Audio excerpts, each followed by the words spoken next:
বাবা, তোমার কিছুই হবে না, আমি আছি। তোমার কিছুই হবে না, তুমি কোনো টেনশন করো না। তোমার কিছুই হবে না। আমি তোমাকে ডাক্তারের কাছে নিয়ে যাচ্ছি। তুমি একটু ওয়েট করো, আমি রাজীবকে কল করছি। ও একটু পর চলে আসবে গাড়ি নিয়ে। আমি তোমাকে ডাক্তারের কাছে নিয়ে যাচ্ছি। আমাকে ডাক্তারের কাছে নিয়ে গিয়ে কোনো লাভ নেই। আমার সময় শেষ হয়েছে বাবা। তুই এই পরিবারের বড় ছেলে। তোর উপরে এখন অনেক দায়িত্ব চলে এসেছে। তুই এই পরিবারটাকে সামলাবি। এই পরিবারের সকল কাজ এখন তোকে করতে হবে। আর তুই ভাই বোনকে দেখে রাখবি। ভাই বোনকে কোনোদিন কষ্ট দিবি না। বাবা, এরকম করে বলো না প্লিজ। আমি তোমাকে ডাক্তারের কাছে নিয়ে যাচ্ছি। তুমি সুস্থ হয়ে যাবে। তুমি না থাকলে আমাদের কি হবে? আমরা একদম শেষ হয়ে যাব। তোমার কিছু হবে না। অন্তরের বাবা রফিক সাহেব তখন নিজের বুকে হাত দিয়ে নিজের বিছানায় শুয়েছিলেন। তখন অন্তর এসে তার বাবার এই অবস্থা দেখে চিৎকার করে তার মাকে ডাকে এবং তার মাও এসে পড়েন। তার বাবার হার্ট অ্যাটাক হয়েছে। এখন তারা ডাক্তারের কাছে নিয়ে যাওয়ার জন্য প্রস্তুত হচ্ছে। অন্তরের ছোট ভাই রাজীব গেছে গাড়ি আনতে।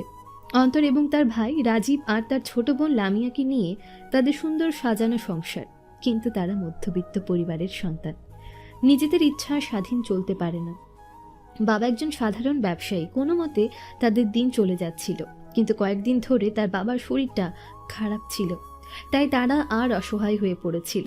এই অবস্থায় তারা কিভাবে চলবে? একটু পর অন্তরের ভাই রাজীব একটা গাড়ি নিয়ে আসে এবং তারা গাড়িতে তুলে তাদের বাবাকে নিয়ে যাওয়ার জন্য হসপিটালে পৌঁছে অন্তর কান্না করেছে। তখন হঠাৎ করেই তার ফোনে কল আসলো। তার বন্ধু শাওনের। অন্তর কান্না করতে করতে ফোনটা ধরল। তখন শাওন উপাস থেকে বলল, কি ব্যাপার অন্তর, তুই কান্না করছিস কেন? আর তুই আজ ভার্সিটিতে আসলি না? সমস্যা কি? শোভা তোর জন্য অনেকক্ষণ অপেক্ষা করছে, তার ফোনটাও তুই ধরতেছিস না, সমস্যা কি তোর? দোস্ত, অনেক বড় একটা ঝামেলা হয়ে গেছে। বাসাতে বাবার হার্ট অ্যাটাক হয়েছে। বাবাকে নিয়ে আমরা চলে এসেছি হসপিটালে। এখানে ওর ফোন কিভাবে ধরবো বল? কি বলছিস? আঙ্কেলের হার্ট অ্যাটাক হয়েছে আর তুই আমাদেরকে জানালেই না? তুই একা একা চলে গেলি হসপিটালে। তোরা কোন হসপিটালে আছিস আমাদেরকে জানা, আমরা এখনই আসতেছি। অন্তর তখন হসপিটালের ঠিকানাটা দিয়ে দেয় শাওনকে। শাওন অন্তরের ছোটবেলার বন্ধু। দুজনের বাড়ি বেশি দূরে নয়, কাছাকাছি বাড়ি, এবং তাদের মধ্যে আরও দুজন রয়েছে। অন্তর শোভাকে নিজের জীবনের থেকেও বেশি ভালোবাসে। সেই ক্লাস 10 থেকে একজন আরেকজনকে ভালোবাসে। শাওন বৃষ্টিকে ভালোবাসে। স্কুল লাইফ পেরিয়ে কলেজ লাইফ পেরিয়ে এখন তারা অনার্স 2য় বর্ষের ছাত্রছাত্রী। কোনো মতে তাদের শান্তিতেই দিন কাটছিল। হঠাৎ করেই তার বাবার অসুস্থতা তার জীবনে অস্বস্তি এনে দেয়। অন্তর বসে বসে কান্না করছিল। তখন ডাক্তার এসে বলে, ওনার অবস্থা খুবই খারাপ। ওনাকে আমরা ইমার্জেন্সিতে রেখেছি, জানি না কী অবস্থা হবে, কিন্তু ওনার বাঁচার সম্ভাবনা খুবই কম। অন্তর তখন ডাক্তারের দিকে তাকিয়ে অসহায়ভাবে বলে, ডাক্তার সাহেব, আপনি প্লিজ কিছু একটা করুন। আপনার পায়ে ধরি, আমার বাবাকে সুস্থ করে তুলুন প্লিজ। আমার বাবা ছাড়া আমাদের আর কেউ নেই। দেখো বাবা, বাঁচা মারা সবাই আল্লাহর হাতে। আল্লাহ যা করেন সব ভালোর জন্যই করেন। হয়তো তোমার বাবা বেঁচেও যেতে পারেন, তাই এসব নিয়ে টেনশন করো না। মৃত্যু সবার জীবনে আসবে, তাই ধৈর্য ধরো। অন্তর তখন আরও জোরে কান্না করে দিল। অন্তরের মা তখন অন্তরের পিঠে হাত দিয়ে বললেন, তুই যদি এভাবে কান্না করিস তাহলে তো ছোট ভাই বোনদের কে দেখবে? তুই এত বড় হয়ে গেছিস, এখন তোকে ধৈর্য ধরা শিখতে হবে।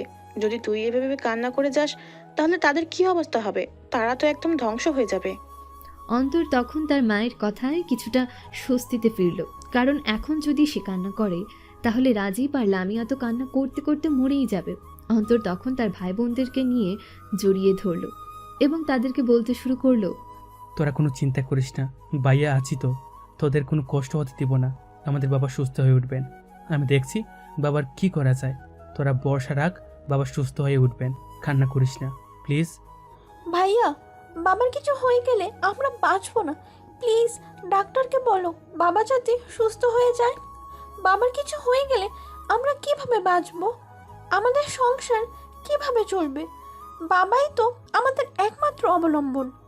অন্তর তখন তার ভাই বোনকে জড়িয়ে ধরে বসে থাকলো। তার মনের ভেতরটা যেন ফেটে যাচ্ছে, কিন্তু কাউকে সে এসে তার প্রকাশ করে দেখাতে পারছে না।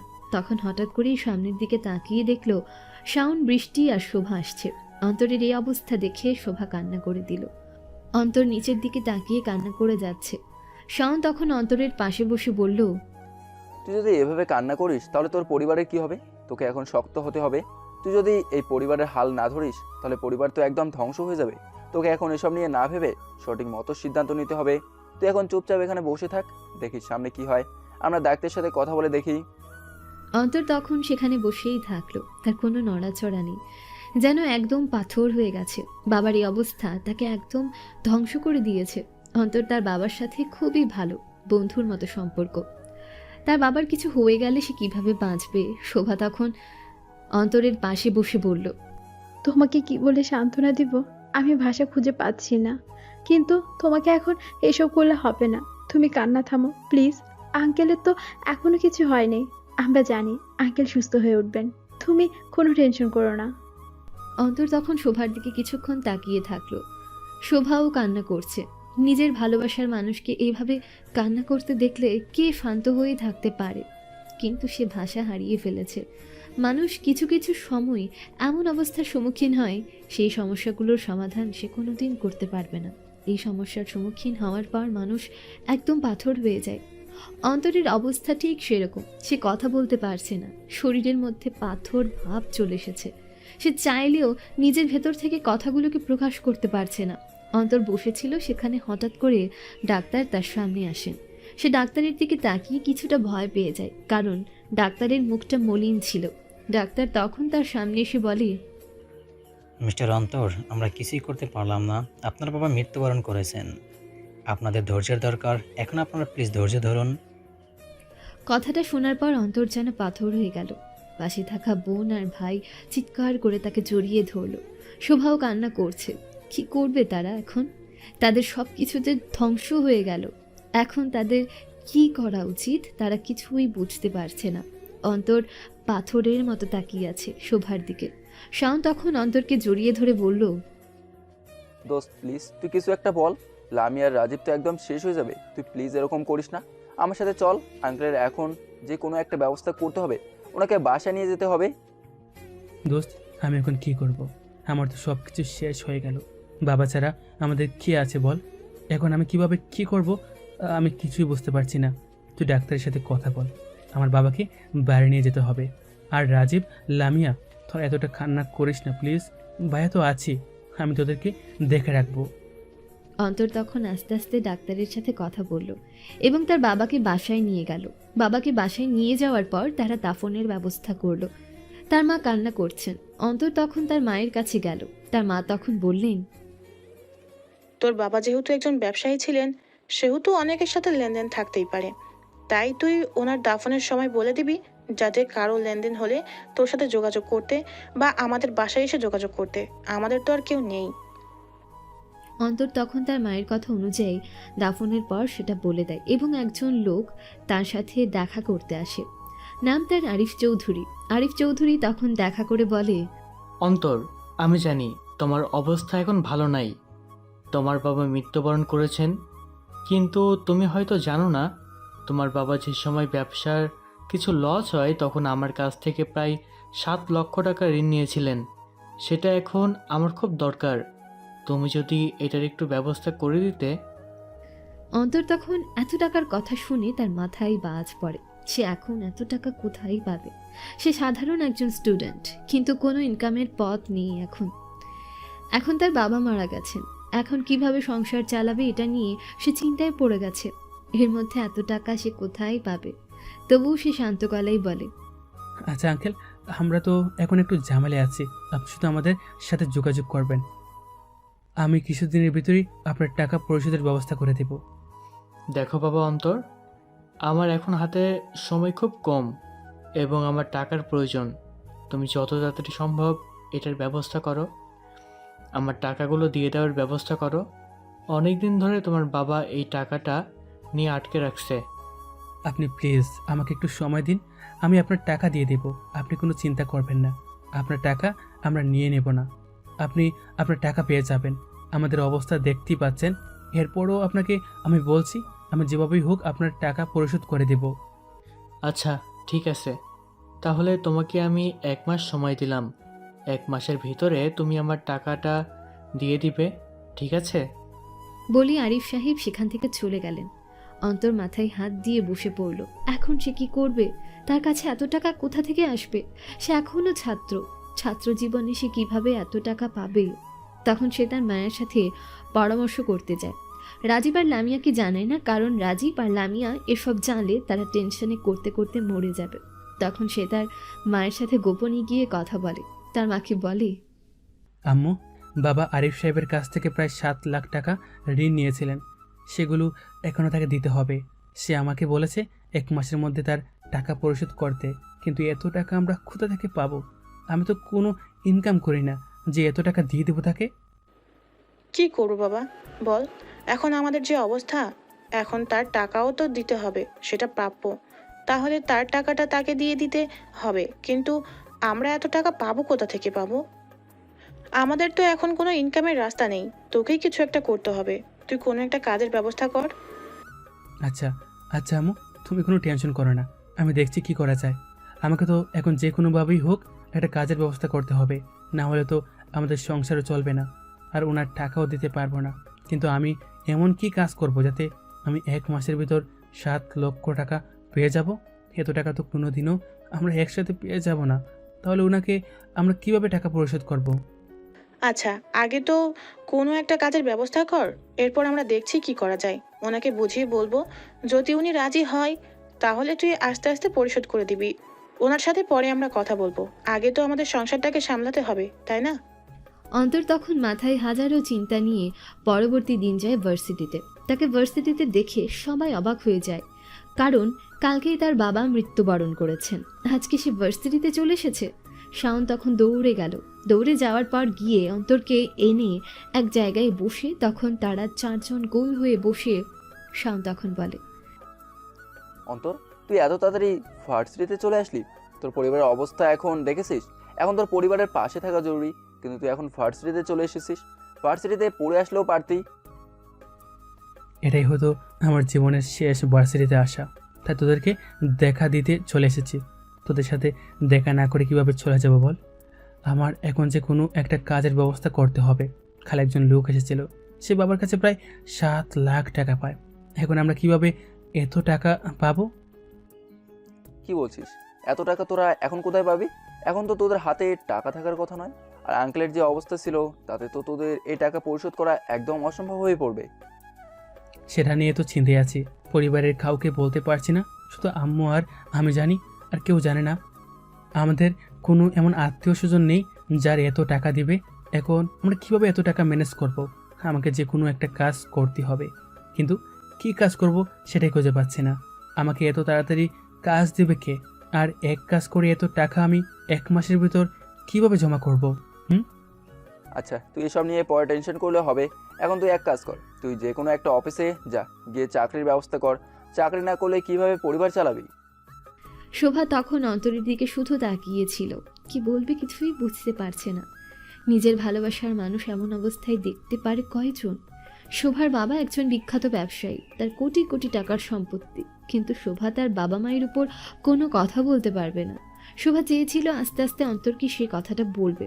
তার বাবা মা তার বিয়ের ব্যবস্থা করছে, তাকে বিয়ের জন্য চাপ দিচ্ছে, কিন্তু শোভা বারবার না করেছিল। সে বলেছিল পড়াশোনা শেষ হলে বিয়ে করবে, কিন্তু অন্তরের এখন যে অবস্থা, তাতে অন্তর কিভাবে কি করবে কিছুই বুঝতে পারছে না।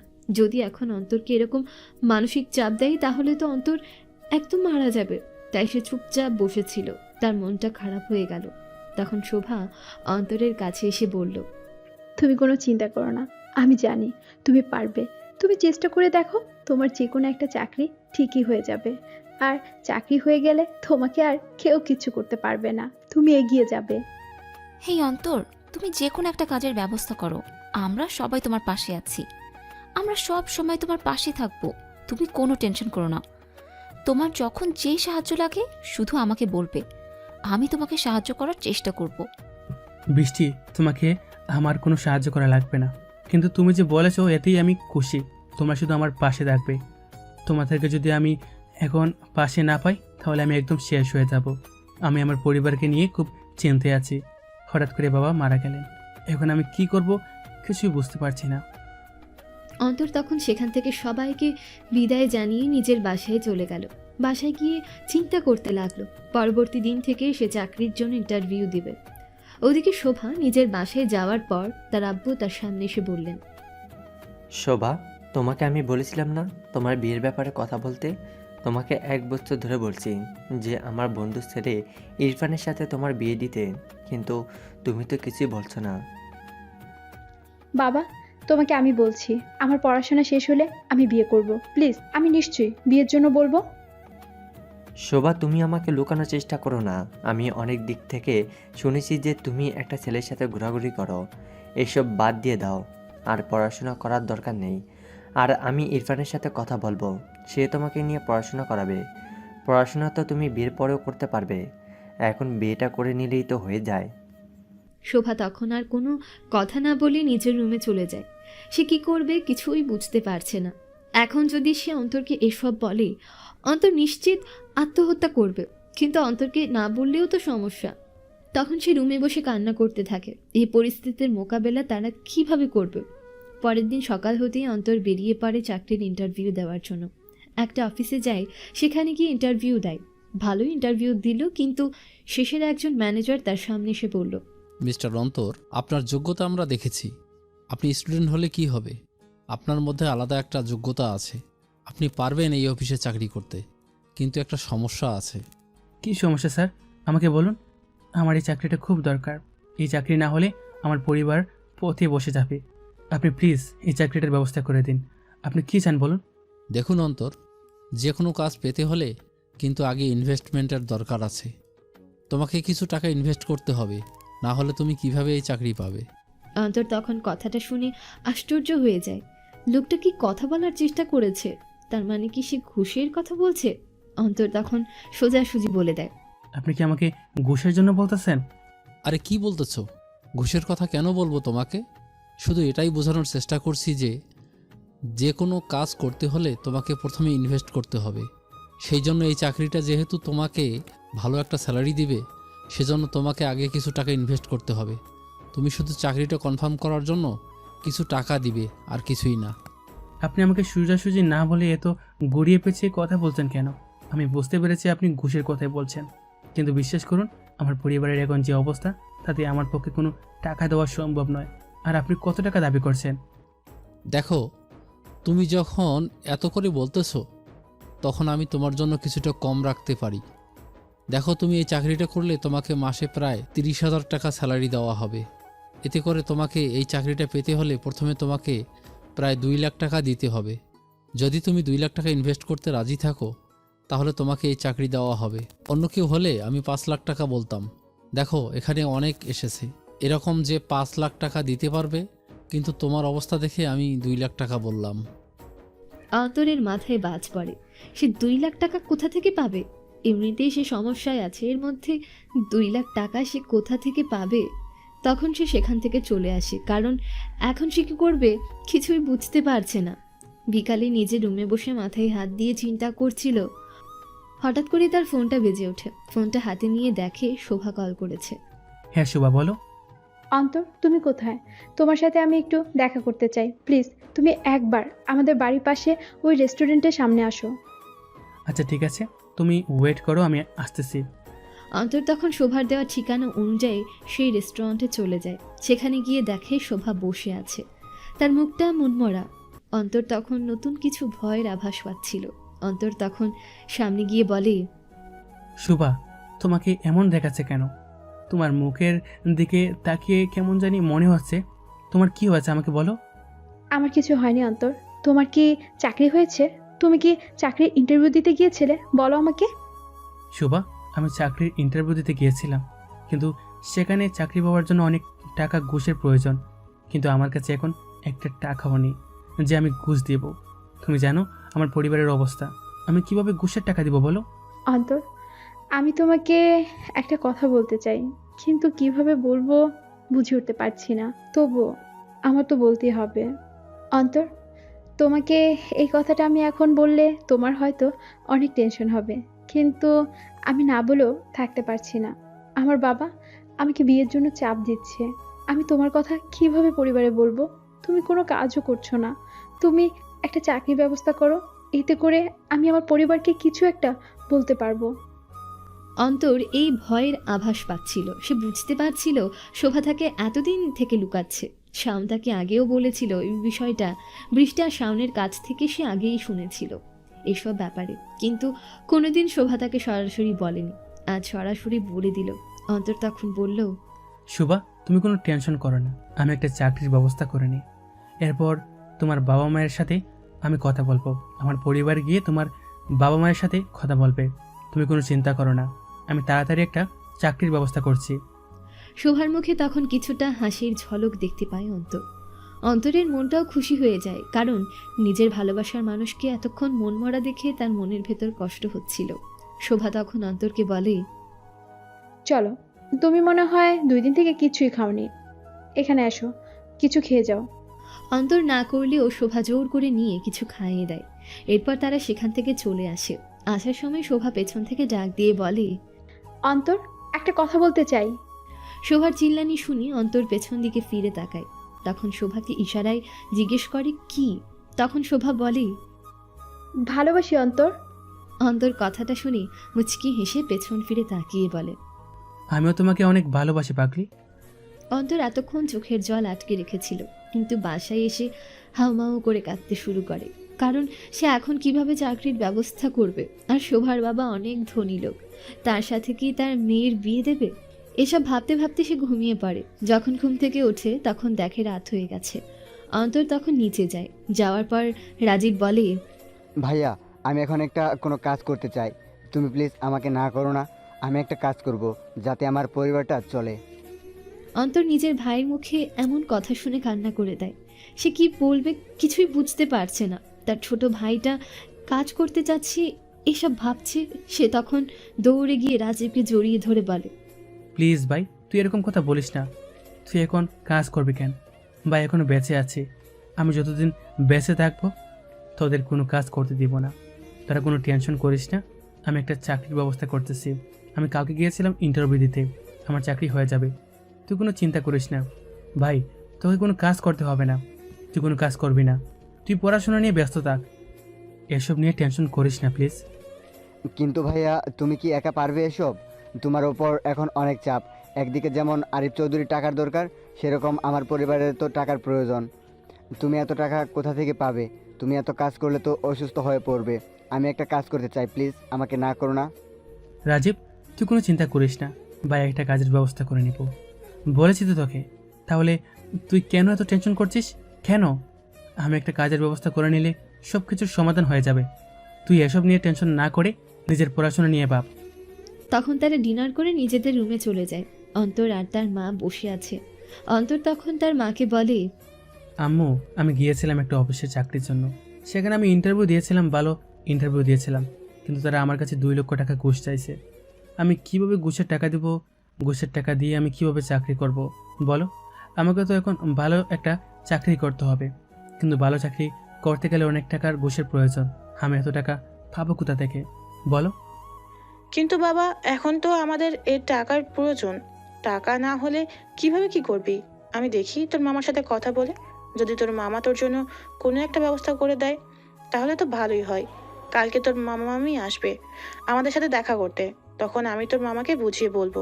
যদি তোর মামা কোনো একটা ব্যবস্থা করে তাহলে তো ভালোই হয়। তোর মামাদের আমরা কত সাহায্য করেছি। অন্তর তখন কিছুটা স্বস্তি পায়। তার মামারা এখন ভালো অবস্থানে চলে গেছে, দুজনেই ভালো চাকরি করে। তাদের অফিসে অন্তরের জন্য একটা চাকরির ব্যবস্থা করে দিলে ভালোই হয়। তখন অন্তর রাতে শোভাকে কল করে। শোভাকে কল দিয়ে বলে, শোভা, তুমি কোনো টেনশন করো না। আম্মু বলেছে মামাদের সাথে কথা বলবে। আমার মামারা দুজনেই চাকরিজীবী, তাদের অফিসে আমার যে কোনো একটা চাকরি হয়ে যাবে। তখন তোমার বাবা মায়ের সাথে আমি কথা বলবো। তুমি প্লিজ এসব নিয়ে টেনশন করো না, মনোযোগ দিয়ে পড়াশোনা করো। অন্তর, আমার খুব ভয় হয় তোমাকে যদি আমি হারিয়ে ফেলি, তাহলে আমি বাঁচবো না। প্লিজ তুমি একটা ব্যবস্থা করো, আমার শুধু ভয় হয় তোমাকে হারিয়ে ফেলার। কোনো টেনশন করো না, আমি আছি, সব ব্যবস্থা হয়ে যাবে। হুম। কি বলো? ভালোবাসি? ওইটাই। দূর, তোমার সাথে কথা বলাই লস। অন্তর রেগে ফোনটা রেখে দেয়। তখন মেসেজ আসে, ভালোবাসা কি বলা এতই সহজ? ভালোবাসার মানে কি, ভালোবাসা কাকে বলে সেইটাও তো জানি না। ভালোবাসা কি? তপ্ত মরুর বালির শিখা। ভালোবাসা কি? নদীর স্রোতে ভাসমান কোনো নৌকা। ভালোবাসা কি? ভেসে আসা কোনো সুখের ভেলা। ভালোবাসা কি? দুঃখের মাঝে হাসি মিশ্রিত কান্না। ভালোবাসা কি? কোনো এক অজানা ঠিকানা। ভালোবাসা কি? ভালোবাসা কাকে বলে? অন্তর তখন মাথার নিচে বালিশ দিয়ে শুয়ে মেসেজের রিপ্লাই লেখে।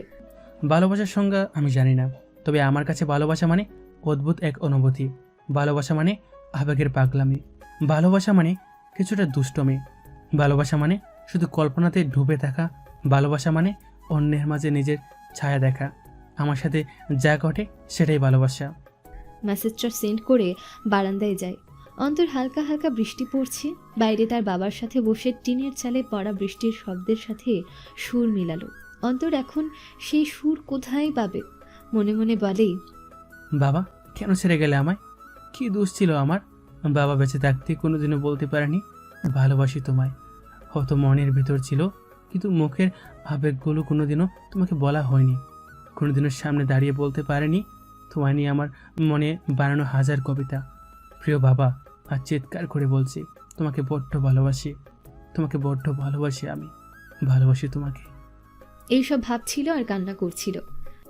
মানুষের জীবনে এমন কিছু মুহূর্ত আসে যেগুলো মানুষ চাইলেও উপেক্ষা করতে পারে না। এমনই একদিনের সম্মুখীন হয়েছে অন্তর।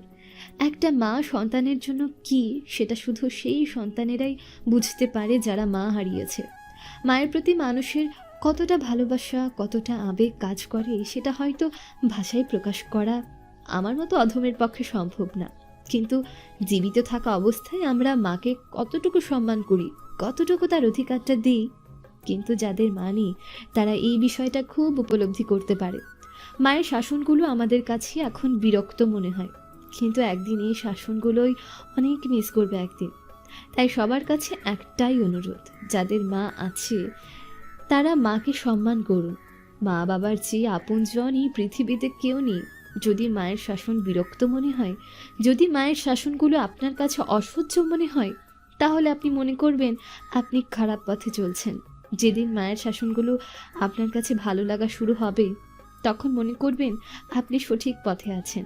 কারণ একটা মা কখনো এটা সন্তানকে খারাপ পথে চলতে দেয় না। একজন বাবা হচ্ছেন একজন বটবৃক্ষ, যার ছায়ায় হাজারো মানুষ, হাজারো সন্তানেরা উত্তপ্ত গরম থেকে, খারাপ পথ থেকে বেঁচে থাকে। তাই বাবা মাকে সম্মান করুন। পৃথিবীতে যাদের মা বাবা নেই, যারা এতিম, তারাই মা বাবার মূল্য একমাত্র বুঝতে পারে। কিন্তু বেঁচে থাকতে আমরা কজন বলতে পারি যে বাবা আমি তোমাকে ভালোবাসি, মা আমি তোমাকে ভালোবাসি? হয়তো মায়ের কাছে আমরা সেটা প্রকাশ করতে পারি, কিন্তু বাবার কাছে সেটা আমরা কখনোই প্রকাশ করতে পারি না। একজন বাবা সারাদিন কষ্ট করে তার সন্তানের জন্য, একজন মা সারাদিন সন্তানকে নিয়ে ভাবেন সন্তান কোথায় গেল, কোথায় আছে, কেমন আছে। বাবারা নিজের ভেতরের কষ্টগুলো, নিজের ভেতরের আবেগগুলো প্রকাশ করতে পারে না সন্তানের কাছে, কিন্তু তাদের ভেতর কতটা ইচ্ছা আছে সেটা হয়তো সেই সন্তানেরা উপলব্ধি করতে পারে। যাদের বাবা মা নেই, তাই বাবা মা বেঁচে থাকতে বাবা মাকে সম্মান করুন। বাবা মায়ের সব কথা মেনে চলুন। বাবার আদেশ, মায়ের আদেশ সব কিছু মেনে চলুন। বাবার আদরগুলোকে নিজের জীবনের পুঁজি বানান। মায়ের শাসনগুলোকে নিজের জীবনের পথের পাথেও বানান। তবেই আপনার জীবন সফল হবে। যদি আপনি আপনার মায়ের শাসনগুলোকে বিরক্ত মনে করে, বাবার শাসনগুলোকে অসহ্য মনে করে, তাহলে আপনার এই পৃথিবীতে বেঁচে থাকার কোনো অধিকার নেই। আপনি হবেন এই পৃথিবীর সবচেয়ে খারাপ সন্তান, এই পৃথিবীর সবচেয়ে বাজে লোক। একজন মা যদি ভুল পথে চলেন, একজন বাবা যদি ভুল পথে চলে, তবুও তিনি কখনোই নিজের সন্তান ভুল পথে চালাতে চান না। একজন বাবা যদি চুরি করেন, তিনি কখনোই চান না তার সন্তান চোর হোক।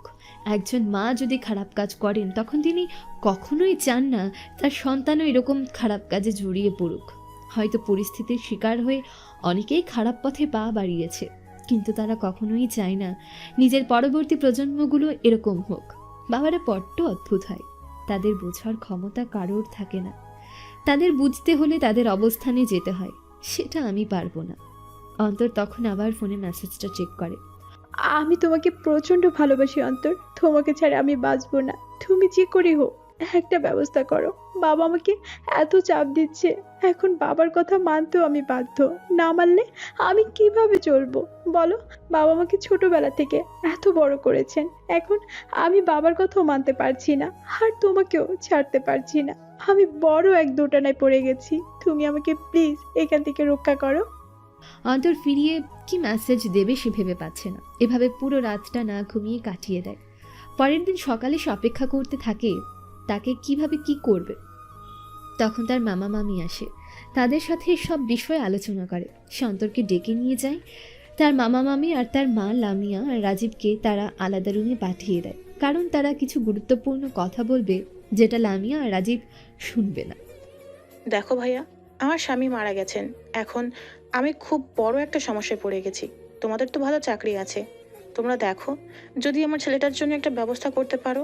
আমার ছেলেটা কি করবে কিছুই বুঝে উঠতে পারছে না। সে একদম ধ্বংস হয়ে গিয়েছে। আমার পরিবারটা একদম শেষ হয়ে গিয়েছে। তার বাবার কিছু ঋণ রয়ে গেছে, সেগুলো তাকে পরিশোধ করতে হবে। তাই তোমরা যদি একটা ব্যবস্থা করে দিতে। আচ্ছা আপু, আমরা দেখব। যদি ওর কোনো ব্যবস্থা করতে পারি তাহলে তো হয়ে যাবে। আর আমরা দেখব আমাদের অফিসে কিছু একটা ব্যবস্থা করা যায় কিনা। হ্যাঁ ভাই, তোমরা একটা ব্যবস্থা করো আমার ছেলেটার জন্য। তোমাদের জন্য তো আমি কম করিনি, কত কিছু করেছি তোমাদের জন্য। কিন্তু এখন আমরা সমস্যায় পড়ে গেছি, নাহলে তোমাদের বলতাম না। তোমরা একটা ব্যবস্থা করে দাও আমার ছেলেটার। অন্তরের মামা তখন কিছু একটা বলতে যাবে, তখন তার মামি হাত ধরে বলে, দেখো আপা, তোমরা আমাদের জন্য করেছো সেটা আমরা বলছি না যে করনি, কিন্তু এখন আমাদের অবস্থাও খারাপ। আমাদের নিজেদের সংসার নিয়ে ভাবতে হবে। আর ওর চাকরিটা তেমন বড় না যে ওর বসকে বললেই যে তোমার ছেলের চাকরি হয়ে যাবে। তোমরা নিজেদের জন্য কিছু একটা ব্যবস্থা করো। আর তোমাদের তো একটা জমি আছে, সেটা বিক্রি করে দাও, অথবা নিজেদের বাড়ি বিক্রি করে বাসায় ভাড়া হিসেবে থাকো। আর এই বাড়িটার বিক্রির টাকা দিয়ে কিছু একটা করো। অন্তর তখন তার মামির কথা শুনে আশ্চর্য হয়ে যায়। তারা কি না করেছে তাদের মামাদের জন্য, কিন্তু তারা এখন এরকম কথা বলছে। অন্তর তখন তার মামিকে বলে, দেখো মামি, আমার বাবার শেষ সম্বল এই বাড়িটা আমরা বিক্রি করব না বলেই তো আপনাদেরকে আমরা এখানে এনেছি। এখন আপনারা এসে আমাদের এই বুদ্ধিটা দিবেন? তোমার বাবা মারা গেছেন, এটা তোমাদের ব্যাপার, আমরা এসবে কেন জড়াবো? আমার স্বামী এমনিতেই আমাদের সংসার নিয়ে টানাটানি করতেছে, এর মধ্যে তোমাদের আরও ঝামেলায় এসে জুটেছে। অন্তরের মামির কথা শুনে অন্তরের মা আর অন্তর তার মামার দিকে তাকায়। তখন তার মামা কিছুটা অপরাধীর সুরেই বলে, হ্যাঁ, নাজমা যেটা বলেছে সেটা ঠিক। আমি এখন এমন অবস্থায় নেই যে অন্তরকে এখন নিয়ে চাকরির ব্যবস্থা করে দিব। এখন তো আমারই চাকরি নিয়ে টানাটানি পড়ছে। অন্তরের মা তখন বুঝতে পারে তার ভাই তার মতো পোল্টি নিয়েছে। তার বউয়ের কথায় তখন সে রেগে গিয়ে ভাইদের উদ্দেশ্য করে বলে, তোরা আমার সামনে থেকে চলে যা। তোদেরকে আমি আর আমার চোখের সামনে দেখতে চাই না। তোরা দুই ভাইয়ের জন্য আমি কি না করেছি। আমার স্বামী ব্যবসা করেছে, তখন আমি নিজেদের টাকা বাঁচিয়ে তোদেরকে আমরা টাকা দিয়েছি, তোদের চাকরির ব্যবস্থা করে দিয়েছি। কিন্তু আজ তোরা আমার ছেলের জন্য একটা চাকরি ম্যানেজ করতে পারছিস না। তোদের আর আমি নিজের ভাই বলে পরিচয় দিতে পারবো না। এই মুহূর্তে আমার সামনে থেকে চলে যা। তোদেরকে আমি সহ্য করতে পারছি না। হ্যাঁ হ্যাঁ, আমাদের সহ্য করতে পারবে না। নিজের ছেলের উপর পড়েছে তো, তাই আমাদের সাথে এরকম করতেছো। যাও, দেখবো তোমরা কি করতে পারো, পরে আবার আমাদের পায়ে এসে পড়ো না। অন্তর তখন রেগে গিয়ে তার মামাকে কিছু বলতে যাবে, তখন তার মা ইশারায় শান্ত হতে পারে। অন্তর তখন তার মায়ের কথাই শান্ত হয়ে যায়। মামা মামি চলে যায় সেখান থেকে, এবং অন্তর নিজের বাসা থেকে বেরিয়ে আসে। বাইরে বের হয়ে আসলো অন্তর। একটা ছেলের জন্য বেকার ঘরে বসে থাকা কতটা কষ্টদায়ক সেটা একমাত্র বেকার ছেলেরাই বুঝতে পারে। প্রতিটা মুহূর্তে পরিবারের চাপ, বিভিন্ন মানুষের বিভিন্ন রকম কথাবার্তা, সব কিছু সামলে নিজের ঘরে বসে থাকাটা একটা ছেলের পক্ষে কতটা কষ্টদায়ক সেটা একটা মেয়ে কখনোই উপলব্ধি করতে পারবে না। সারাদিন নিজের মানসিক চাপ সামলে ওটা যে কোনো কারোর পক্ষে অসম্ভব। অন্তরের পক্ষে তো আরও অসম্ভব হয়ে গিয়েছিল। অন্তর তো প্রতি মুহূর্তের প্রতিটা সেকেন্ডে সেকেন্ডে অপমানিত হচ্ছিল নিজের মনের কাছে, নিজের বিবেকের কাছে। এই অপমান সহ্য করার মতো ক্ষমতা তার হারিয়ে গিয়েছিল।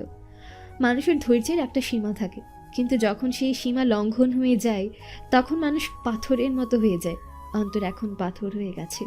কেউ কিছু বললে তার এখন আর কষ্ট হয় না, ভেতরটা তার জ্বলে পুড়ে শেষ হয়ে গেছে।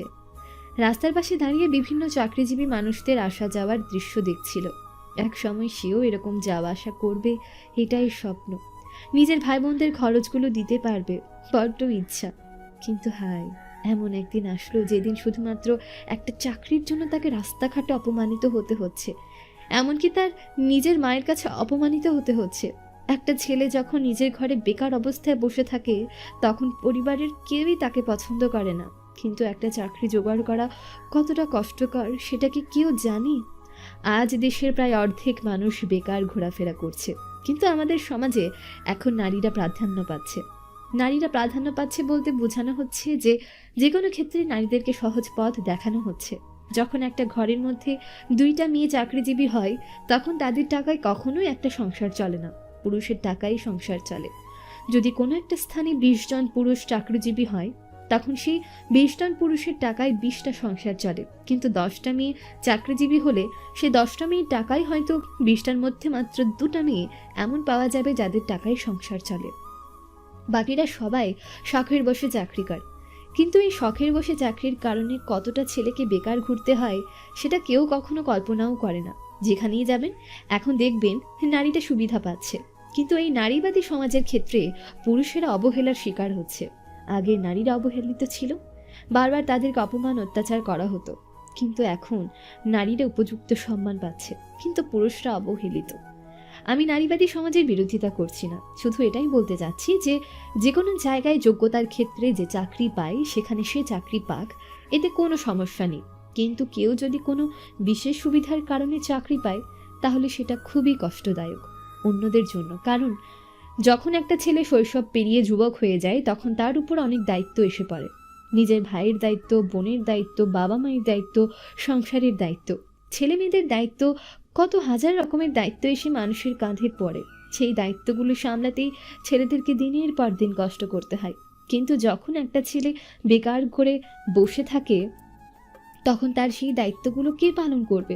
একটা ছেলে অচল হয়ে গেলে একটা পরিবার অচল হয়ে যায়। তার কাছে অত টাকাও নেই যে কোনো কোম্পানিতে ঘুষ বা অন্য কিছু দিয়ে চাকরি পেয়ে যাবে বা কোনো বিশেষ সুবিধা নেবে, সেই পরিমাণ সামর্থ্য তার কাছে নেই। কাউকে বললেও এখন তাকে কোনো সাহায্য করবে না, কারণ সে এখন নিজের মাথার উপর ঋণের বোঝা চাপিয়ে রেখেছে। যখন অন্তরের বাবা বেঁচে ছিল, অন্তরের বাবার ব্যবসার টাকা থেকে তার মা নিজের ভাইদেরকে অনেক সহযোগিতা করেছে। তারা খুব সুখে শান্তিতে সংসার চালাচ্ছিল। কিন্তু যখনই তারা বিবাহিত হয় তখন তাদের মধ্যে ফাটল সৃষ্টি হলো। তাদেরকে তাদের বউয়েরা বিভিন্ন রকম বুদ্ধি দিতে শুরু করলো তাদের ভবিষ্যৎ সম্পর্কে। হয়তো তারা সুন্দর ভবিষ্যতের জন্য পরামর্শ দিচ্ছিল, কিন্তু এতে করে তাদের বর্তমানটা ধ্বংস হয়ে যায়, তাদের সম্পর্কের মধ্যে আলাদা একটা চির ধরে যায়। আমাদের সমাজে এভাবেই বিভিন্ন সম্পর্ক ধ্বংস হয়ে যায় শুধুমাত্র কিছু নারী পুরুষের কারণে। 2টা ভাইয়ের মধ্যে কত সুন্দর সম্পর্ক থাকে বা ভাই বোনের মধ্যে কত সুন্দর মধুর সম্পর্ক থাকে, কিন্তু যখনই একটা ছেলের বিয়ে করে তখন তার বউ পরামর্শ দিতে শুরু করে। আমি সবার কথা বলছি না, তবে সমাজের অধিকাংশ মেয়েরা নিজের স্বামীকে ভবিষ্যৎ সম্পর্কে ধারণা দিতে থাকে। তখন ছেলেটা নিজের পরিবারকে অবহেলা করে নিজের ভবিষ্যৎ নিয়ে ভাবতে শুরু করে। এতে করে পরিবারের মানুষেরা অনেক কষ্ট পায়। অন্তর রাস্তার পাশে দাঁড়িয়ে কান্না করছিল। ছেলেরা নাকি সহজে কাঁদে না, তাহলে অন্তর কাঁদছে কেন? তাহলে তো তার বুকটা ফেটে যাচ্ছে। এক এক সময় ইচ্ছে করে এই পৃথিবী ছেড়ে চলে যেতে, কিন্তু যেতে পারি না আমরা, কারণ অজানা একটা বাধা পেছন দিক থেকে আটকে ধরে। ছেলেরা মরতে পারে না, ছেলেরা আত্মহত্যা করতে পারে না। ছেলেদের জীবনই মনে হয় এরকম। এরপর বাসায় গেল। বাসায় গিয়ে যখন ডিনার করতে বসলো পরিবারের সবাই, তখন তার মা বলল, অন্তর, আমি একটা সিদ্ধান্ত নিয়েছি। সেটা খুবই কঠিন একটা সিদ্ধান্ত, আমি বুঝতে পারছি, কিন্তু তোকে এখনই এই কাজটাই করতে হবে। এছাড়া আমাদের হাতে আর কোনো উপায় নেই। কি সিদ্ধান্ত বলো? তুমি যেটা সিদ্ধান্ত নেবে আমি সেটা মেনে নেব। তোমার কোনো টেনশন নেই, তুমি বলো আমাকে। তোর বাবার দেওয়া আমার কাছে কিছু গহনা আছে। এছাড়া আমাদের বাড়ির পাশে যে জমিটা আছে সেটা বিক্রি করে দিব, আর আমাদের বাড়ির সাথে লাগানো আমাদের জমি আছে সেটা বিক্রি করে দিবি। বিক্রি করে দিয়ে আরিফ চৌধুরীর টাকা দিয়ে দিব, আর বাকি টাকা দিয়ে তোকে আমি বিদেশে পাঠাতে চাই। বিদেশের কথা শুনে অন্তরের শোভার কথা মনে পড়ে, কিন্তু কি করবে এখন? তার মা তার জন্য সিদ্ধান্ত নিয়েছে, এখন সে কি বলবে? তখন অন্তর তার মাকে বলে, আম্মু আমাদের বাড়ির পাশের সব জমি বিক্রি করে দিলে আমাদের কি হবে? আমি যদি বিদেশে গিয়ে কিছু করতে না পারি তাহলে কিভাবে আমরা এই জমি ফিরিয়ে আনবো? পরে যা হবার তা দেখা যাবে, কিন্তু এখন আরিফ চৌধুরী টাকা দিতে হবে, কারণ মানুষের টাকা রাখা ভালো নয়। মানুষটা আমাদের বিপদের সময় ঋণ দিয়েছে, এটাই অনেক। তার টাকা পরিশোধ করে দিতে হবে, না হলে এর ফল তোর বাবাকে ভোগ করতে হবে কবরে। অন্তর তখন চুপ হয়ে যায় তার মায়ের কথায়। এর পরের দিনে তারা মানুষের সাথে যোগাযোগ করে এবং 2 দিনের ভেতরেই তারা জমি বিক্রি করে দেয়। অন্তরের যেহেতু আগে থেকে পাসপোর্ট ছিল, সেজন্য তার বাবার এক বন্ধুর সাহায্যে তার বিদেশ যাওয়ার ব্যবস্থা হয় এবং 7 দিন পরে সে বিদেশ চলে যাবে। সেজন্য সে শোভাকে আর কল করে না, কারণ শোভা এটা শুনলে অনেক কষ্ট পাবে। তখন শাওন আর বৃষ্টির সাথে দেখা করে সে। শাওন আর বৃষ্টি অন্তরের কথা শুনে প্রায় কান্না করে দেবে। তখন বৃষ্টি বলে, তুমি আর একবার ভেবে দেখো, কারণ এটা শোভা শুনলে অনেক কষ্ট পাবে। তার বাবা মা তাকে বিয়ের জন্য চাপ দিচ্ছে। এই সময় যদি তুমি এরকম করো তাহলে তো ও একদম মারাই যাবে। ও তোমাকে প্রচণ্ড ভালোবাসে, তোমাকে ছাড়া আর কাউকে নিজের স্বামী হিসেবে মানতেই পারবে না। ও মরে যাবে। তুমি আরেকবার ভেবেচিন্তে সিদ্ধান্ত নাও। বৃষ্টি, তুমি জানো আমার পরিবারের অবস্থা এখন কীরকম? আমাকে এখন বিদেশে যেতেই হবে, আর এটা আমার মায়ের সিদ্ধান্ত।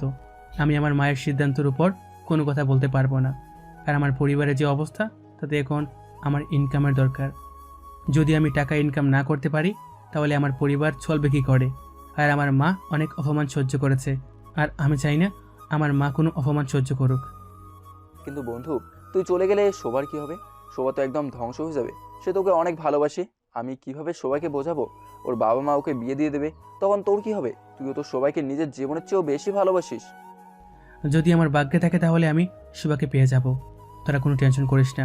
এখন তোরা একটা কাজ কর, প্লিজ শুভাকে কিছু জানাস না। শুভা এটা শুনলে অনেক কষ্ট পাবে। আমি বিদেশে যাওয়ার পর ওকে জানিয়ে দিস, তখন আমিও একটু শান্তিতে থাকতে পারবো। যদি ও আমার সামনে এসে দাঁড়ায় তাহলে আমি বিদেশে যেতে পারবো না, আমার পা আটকে যাবে। প্লিজ দোস্ত, তোর কাছে আমার একটা রিকোয়েস্ট। কিন্তু তুমি আরেকবার ভেবে দেখো, আমি তোমাকে অনেকবার বলছি, তোমাকে দেশে কোনো কাজের ব্যবস্থা করতে হবে, না হলে শোভা একদম মরে যাবে। শোভার পরিবার তাকে বিয়ে দিয়ে দিবে। বিদেশে গেলে তো তুমি এত তাড়াতাড়ি আসতেও পারবে না।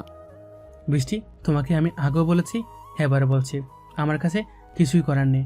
আমার মায়ের সিদ্ধান্ত এটা, আর আমি আমার মায়ের সিদ্ধান্তের উপর যেতে পারবো না। আমার পরিবারের অবস্থা তুমি জানো না। আমার ভাই বোনেরা আমার দিকে তাকিয়ে আছে, তাদের পড়াশোনার সব কিছু খরচ আমাকে চালাতে হবে, না হলে আমার পরিবারের কি হবে? আচ্ছা ঠিক আছে, যাও, তবে আমাদের কথা ভুলে যেও না। আমি তোমাদের কিভাবে বলবো? তোমরা আমার ছোটোবেলার বন্ধু, তোমাদের নিয়ে আমার কত স্বপ্ন ছিল, কিন্তু হঠাৎ করে আমার জীবনে কি এমন জ্বর বয়ে গেল যে আমাদের জীবন ধ্বংস হয়ে গেল। বৃষ্টি, শ্রাবণ, তোরা আমাকে ক্ষমা করে দিস, তোদের যদি কোনো কষ্ট দিয়ে থাকি।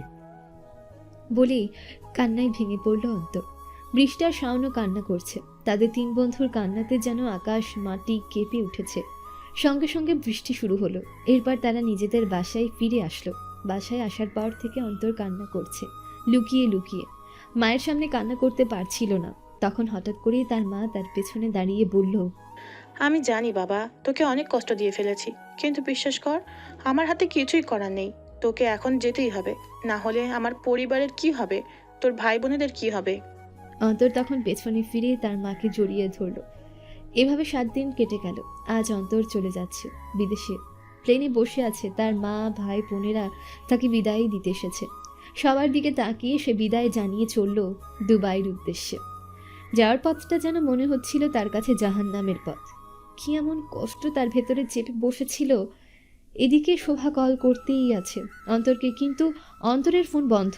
শোভা তখন কি করবে কিছুই বুঝে উঠতে পারছিল না।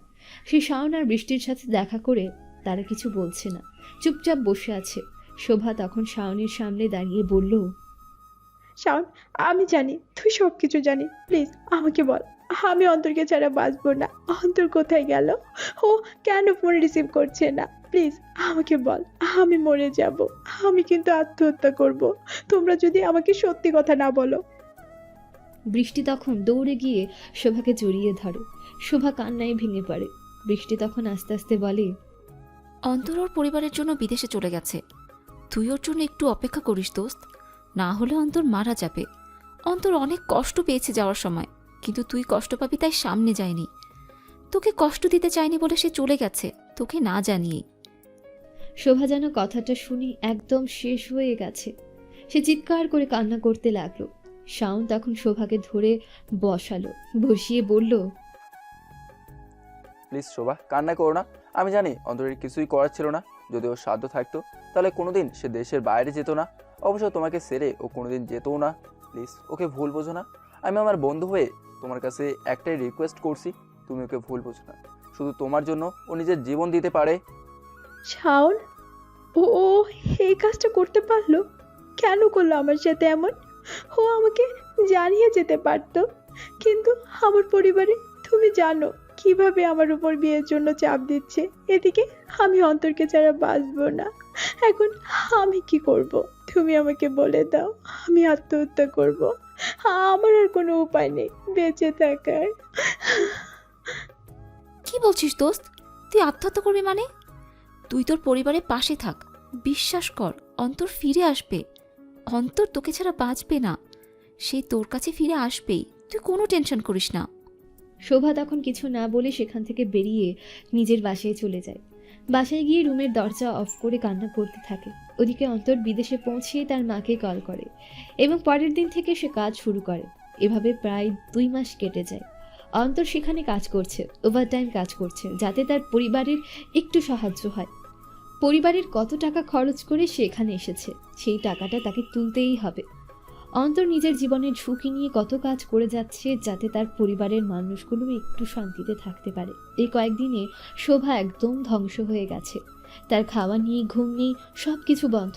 বৃষ্টি আর শাওন অনেক বুঝিয়েছে, কিন্তু সে বুঝ মানতে রাজি নয়। আজ ইরফান লন্ডন থেকে দেশে ফিরে এসেছে, সেই জন্য তার বাবা তার সাথে বিয়ে দেওয়ার জন্য প্রস্তুতি নিচ্ছে।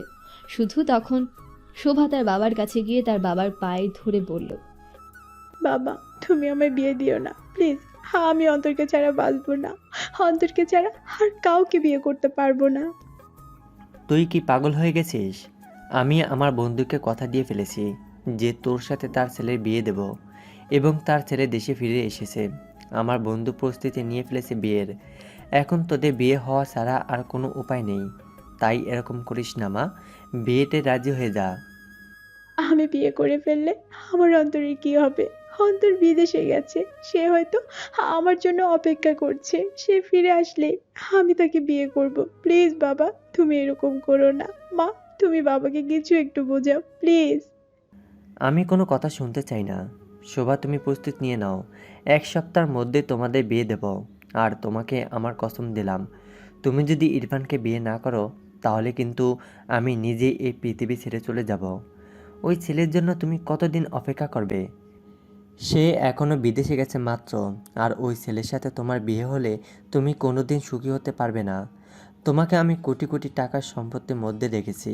আর ওই ছেলের কি আছে? বাড়ি আছে না অন্য কিছু আছে? কিছুই নেই। ওই ছেলেটা একদম নিঃস্ব। ওর সাথে তোমার বিয়ে আমি কোনোদিনই দেব না। এই স্বপ্ন তুমি দেখা বাদ দিয়ে দাও। না বাবা, আমি অন্তরকে ছাড়া আর কাউকে বিয়ে করব না। যাই হয়ে যাক না কেন, আমি অন্তরকে বিয়ে করব। আমি অন্তরকে ভালোবাসি নিজের জীবন থেকেও বেশি।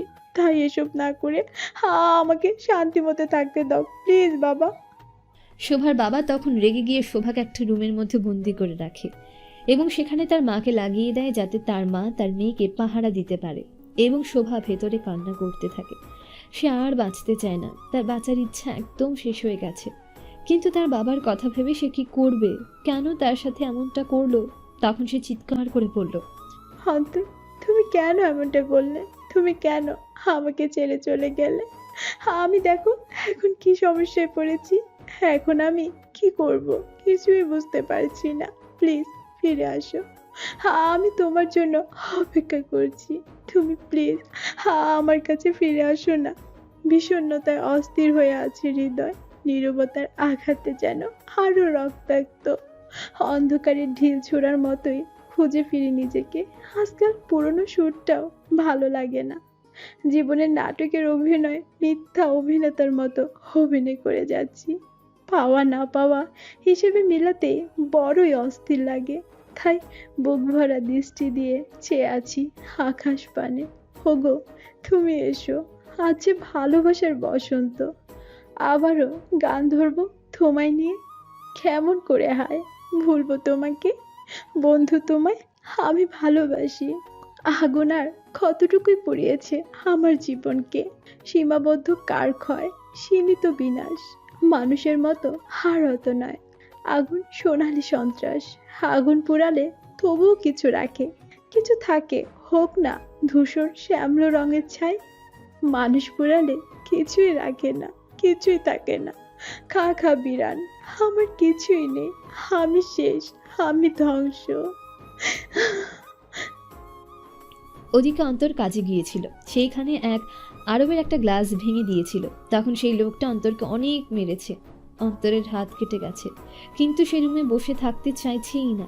তখন তার এক রুমমেট মেহেদি তাকে ধরে নিয়ে বসায় এবং বলে, অন্তর, তুমি যেরকম কাজ করতেছো এরকম আর কিছুদিন করলে তুমি একদম মরে যাবে। তুমি এরকম কাজ করা বন্ধ করে দাও। তুমি আমাদের মতো কাজ করবে। তুমি যা টাকা পাবে তাতে তোমার চলে যাবে। না ভাই, আমার এভাবে থাকলে চলবে না। আমাকে অনেক বড় কিছু করতে হবে, কারণ দেশে আমার ভালোবাসার মানুষ, আমার পরিবারের সবাই আমার জন্য অপেক্ষা করছে। সবাই আমাকে নিয়ে অনেক স্বপ্ন দেখছে। তাদের স্বপ্ন পূরণ করার জন্য আমি এখানে এসেছি। আমি নিজের জন্য এখানে আসিনি। আমি আমার পরিবারের চাপে পড়ে এখানে এসেছি। এখন আমাকে টাকা ইনকাম করতেই হবে। না অন্তর, তোমাকে আমি এভাবে কাজে যেতে দেব না। তোমার অবস্থা দেখেছো শরীরের, তুমি অসুস্থ, এরপরেও তুমি কাজে যেতে চাইছো। আজকে তোমার কাজে যাওয়া লাগবে না। না ভাই, আমাকে কাজে যেতেই হবে। তুমি আমাকে ছাড়ো প্লিজ। বলে অন্তর ধাক্কা দিয়ে মেহেদিকে সরিয়ে কাজে চলে যায়। মেহেদি তখন সেখানে দাঁড়িয়ে ভাবতে থাকে ছেলেটার কথা। কি কষ্ট করছে এখানে এসে। অন্তর এখানে অনেক কষ্টে এসেছে এবং এখানে এসে নির্মাণ শ্রমিকের কাজ করছে। অন্তরের মা তখন সেখানে কল করলো। কাজের মধ্যে কল করে এসেছে, কিন্তু তার মায়ের কল দেখে ধরে ফেললো এবং তার মা তাকে বলল, বাবা, তোর টাকা আমি পেয়েছি এবং আরিফ চৌধুরীর সব টাকা আমরা দিয়ে দিয়েছি। এখন তোকে রাজীবের কলেজের ফিস দিতে হবে এবং লামিয়ার ভর্তির সময় হয়ে গেছে কলেজে। তারা দুজনের অনেক টাকার প্রয়োজন, সাথে বই কিনতে হবে, আমাদের পরিবারের খরচ চালাতে হবে। মা, তুমি কোনো টেনশন করো না, আমি দেখতেছি কি করা যায়। আমাদের সকল জমি আমরা ফিরিয়ে আনবো এবং আমি ওদের কলেজের সকল হিসাব আমি পাঠিয়ে দেব। তুমি কোনো টেনশন করো না, আমি এই সপ্তাহের ভিতরে টাকা দিতেছি।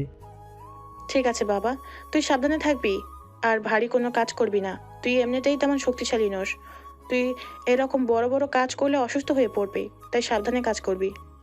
অন্তর তখন তার মায়ের কথা শুনে মনে মনে হাসি আর বলতে থাকে, মা, তুমি যদি একবার দেখতে এখানে আমি কত কষ্টে আছি, তাহলে হয়তো আর কোনোদিন আমাকে টাকার কথা বলতে না, কোনোদিন আমাকে কোনো কিছুর জন্য চাপ দিতে না। আজ আমি এমন অবস্থায় দাঁড়িয়ে আছি যে আমার হাতটা আমি নাড়তে পারতেছি না, কিন্তু এখানে আমাকে 20 থেকে 25 কেজি ওজনের একটা ইট উপরে তুলতে হচ্ছে। আমি কীরকম আছি সেটা কারো দেখার দরকার নেই, সবার শুধু টাকার প্রয়োজন। তখন তার দিকে এক বিদেশি এগিয়ে আসছিল। সে ফোনটা লুকিয়ে রাখে। অন্তরের মা ফোনটা কাটে এবং ফোনটা রেখে নিজের ছেলের কথা ভেবে একটা দীর্ঘ নিঃশ্বাস ফেলে। সে আরবি এসে অন্তরকে ধাক্কা দিয়ে উত্তপ্ত বালির মধ্যে ফেলে দেয় এবং চিৎকার করে বলে কাজ ফাঁকি দেওয়ার কথা। অন্তর তখন তাকে অনেক বোঝানোর চেষ্টা করে যে সে কাজ ফাঁকি দিচ্ছে না। পরিবার থেকে কল করেছিল, কিন্তু সেই লোকটা তাকে অনেক মারে। কিন্তু অন্তর এখন থেমে থাকতে চলবে না। সে সারা শরীরে ব্যথা নিয়ে কাজ করতে থাকে, কারণ এখন তার টাকার প্রয়োজন। পরিবারে টাকা পাঠাতে হবে, সবার কথা। অনেক মনে হয় রাতের মধ্যে তার শরীরে প্রচণ্ড জ্বর চলে আসলো আর শোভার কথা অনেক মনে হচ্ছে, কিন্তু কিছুই করার নেই। শোভাকে কল করলে আর থাকতে পারবে না। শোভার কান্না সে সহ্য করতে পারবে না। ওদিকে শোভার বিয়ের ব্যবস্থা হয়ে গেছে। শোভা নিজের রুমে বসে এত কান্না করছে যে কান্না সে জীবনেও করেনি, কিন্তু তার কিছুই করার নেই। সে অন্তরকে অনেক কল করছে, সে অনেক বুঝায় শাওনকে। শাওন সহ্য করতে না পেরে নিজের বন্ধুকে লুকিয়ে কল করে। অন্তরের শরীরে প্রচণ্ড জ্বর, কিন্তু তার বন্ধুর কল পেয়ে সে অনেক খুশি হয়ে ফোনটা ধরে। ফোন ধরে বলে, কি ব্যাপার শাওন, তুই আমাকে প্রায় ভুলে গিয়েছিস। আমাকে কল করিস না, আমি তোর কলের কথা অপেক্ষা করি। তুই আমাকে কল করতে পারিস না, আমাকে বলে গেছিস তাই না? আমি তোকে কিভাবে বলবো দোস্ত, একটা ভয়ঙ্কর ঘটনা ঘটে গেছে এখানে। আমি তোকে বলতে পারছি না, কিন্তু সবার কান্না আমি সহ্য করতে পারিনি, তাই তোকে কল করছি। আজকে সবার বিয়ে, সবার বাবা মা তাকে জোর করে বিয়ে দিচ্ছে। শাওন আর কিছু বলতে যাবে এর আগে অন্তর ফোন কেটে দেয়, কারণ সে আর সহ্য করতে পারবে না। বাকি কথাগুলো সে চিৎকার করে কান্না করে ওঠে। মেহেদি তখন তার পাশে এসে তাকে জড়িয়ে ধরে বলে, কোনো খারাপ স্বপ্ন দেখেছো নাকি? এভাবে চিৎকার করে উঠলে কেন অন্তর? জীবনের সব থেকে বড় খারাপ স্বপ্ন আজ আমি দেখে ফেলেছি। আমার ভালোবাসার মানুষের বিয়ে হয়ে যাচ্ছে অন্য একটা লোকের সাথে, যার জন্য আমার এখানে আসা, যার জন্য এত কষ্ট, তার বিয়ে হয়ে যাচ্ছে। আমি এখন কি করব? আমার বেঁচে থাকা আর মরে যাওয়া এক সমান হয়ে গেছে। ভাইয়া, আমি মরে যেতে চাই। কি বলছো? তুমি মরে গেলে তোমার পরিবারের কি হবে? তুমি তোমার পরিবারের জন্য এখানে এসেছো, কি করবে? আমাদের জীবনটা এরকম। প্রবাসীরা তাদের ভালোবাসা পায় না, নিজেদের মায়ের ভালোবাসা, ভাই বোনের ভালোবাসা, সবার ভালোবাসা তোমার ভুলে যেতে হবে। তোমার মনে রাখতে হবে যে তুমি এখানে তোমার পরিবারের জন্য এসেছো। পরিবারকে তোমার ভুলতেই হবে। সবাই তোমার কথা চিন্তা করবে, তোমার হাতের দিকে তাকিয়ে আছে সবাই। অন্তর তখন হাউমাউ করে কেঁদে ফেলেছে। ওদিকে লাল বেনারসি শাড়ি পরে বিয়ের স্টেজে বসে আছে শোভা। তার অন্তরের কথা অনেক মনে হচ্ছে। হাতে তার বিষের বোতল। সে অন্তরকে ছাড়ার কাউকে বিয়ে করবে না। যদি অন্য কারোর সাথে বিয়ে হয় তাহলে তার বিষ খেয়ে মরে যাওয়া ছাড়া আর কোনো উপায় নেই। শোভার বাবা তখন তার হাতে বিষের বোতল দেখে দৌড়ে এসে শোভাকে জড়িয়ে ধরে বলে, তোকে আমি আমার বন্ধুর ছেলের সাথে বিয়ে দিচ্ছি। তোর পায়ে ধরি মা, তুই এমন কোনো কাজ করিস না যাতে আমার বন্ধুর সামনে আমার ইজ্জত নষ্ট হয়ে যায়। তোকে আমি নিজের জীবনের থেকেও বেশি ভালোবাসি, কিন্তু ছেলেটার জন্য আর কতদিন অপেক্ষা করবি? আমার বন্ধুকে আমি কথা দিয়ে ফেলেছি। প্লিজ মা, এরকম কিছু করিস না, আমার কসম। শোভা তখন তার বাবার কথা শুনে বিষের বোতলটা ছুঁড়ে ফেলে দেয়, কিন্তু অন্তরের জন্য তার ভেতরটা ফেটে যাচ্ছে। ভেতরটা মনে হচ্ছে আগুনে কেউ পুড়িয়ে দিয়েছে। তখন সহ্য করে সবকিছু ইরফানকে বিয়ে করে ফেলে। আর ওদিকে অন্তরের অবস্থা একদম নাজেহাল, মরে যাবে এমন অবস্থা। মেহেদি তখন অন্তরকে ডাক্তারের কাছে নিয়ে যায়। ডাক্তার চেক আপ করে প্রায় 1 মাসে এভাবে অন্তর বিছানায় শুয়ে থাকে। পরিবারকে টাকা পাঠাতে পারেনি। তখন তার মা কল করে বলে, কি ব্যাপার, অন্তর থেকে আমাদেরকে টাকা পাঠিয়েছিস না কেন? কয়দিন ধরে তোর কি হয়েছে বাবা, বল আমাকে। আমাদের এখানে সবকিছু শেষ হয়ে যাচ্ছে। রাজীব আর লামিয়া কান্না করছে, তারা কলেজে ভর্তি হতে পারছে না টাকার অভাবে। তুই এখানে কি করিস? অন্তর তখন তার মাকে কি জবাব দেবে? মাকে যদি বলে সে অসুস্থ তাহলে মা চিন্তা করবে, কিন্তু অন্তর বলতেও পারছে না যে তার অবস্থা একদম খারাপ। তখন অন্তর তার মাকে বলে, এখানে অনেক সমস্যা হয়েছে, সেই জন্য টাকা দিচ্ছে না। আমি কয়েকদিনের ভিতরেই তোমাদেরকে টাকা পাঠিয়ে দিচ্ছি। এখানে কাজ বন্ধ ছিল, আবার কাজ শুরু হবে আগামীকাল থেকে, তখন তোমাদেরকে টাকা পাঠিয়ে দেব। মেহেদি তখন পাশে বসে কথাগুলো শুনছিল। আর অন্তরের মিথ্যা কথা শুনে তার চোখেও জল চলে আসলো, কারণ এরকম কত মিথ্যা সে তার পরিবারকে বলেছে। অন্তর ফোনটা রাখতেই মেহেদি এসে জড়িয়ে ধরে, কান্না করে বলল, আমাদের জীবন কি এরকমই ভাই? আমাদের জীবনে কি কোনো শান্তি নেই? আমরা কি আমাদের জীবনটাকে একটু উপভোগ করতে পারি না?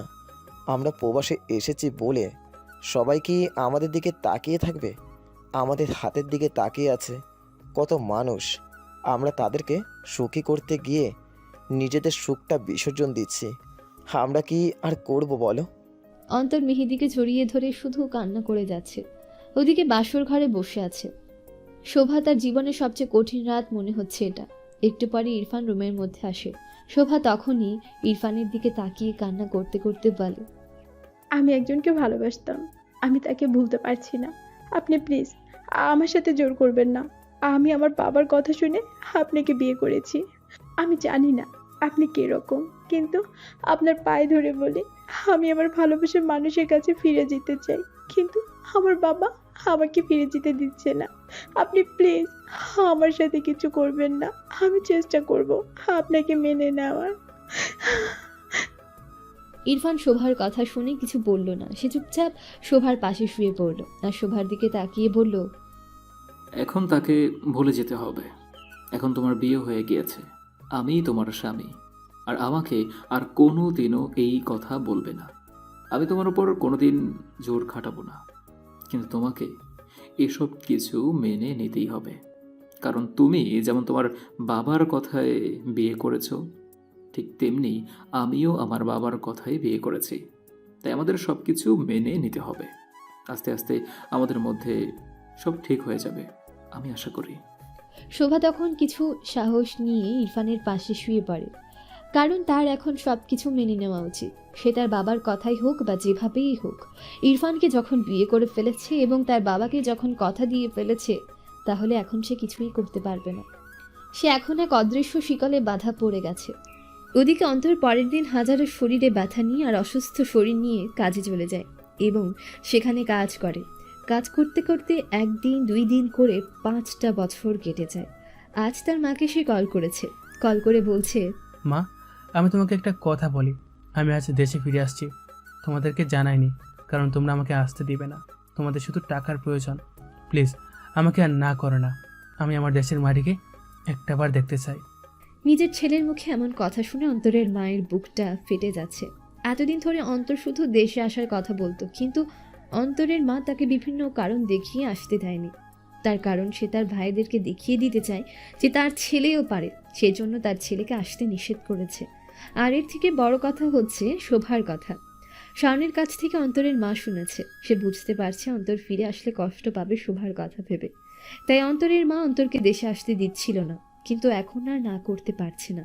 তখন অন্তরকে বলে, আমাকে ক্ষমা করে দিস বাবা, আমি তোকে অনেক কষ্ট দিয়েছি। আমি জানি শোভার ব্যাপারে শাওন আর বৃষ্টি আমাকে সব কিছু বলে দিয়েছে। আমি তোকে কষ্ট দিতে চাইনি। দেশে আসলে তুই কষ্ট পাবি, তাই তোকে আসতে দেইনি। তুই আমাকে ক্ষমা করে দিস বাবা। তুই দেশে ফিরে আয়, তুই তোর মায়ের কোলে ফিরে আয়। এখানে আমাদের অনেক সম্পত্তি হয়ে গেছে, আর আমাদের সম্পত্তি লাগবে না। তুই দেশে ফিরে আয় বাবা, তুই তোর মায়ের কোলে ফিরে আয় প্লিজ।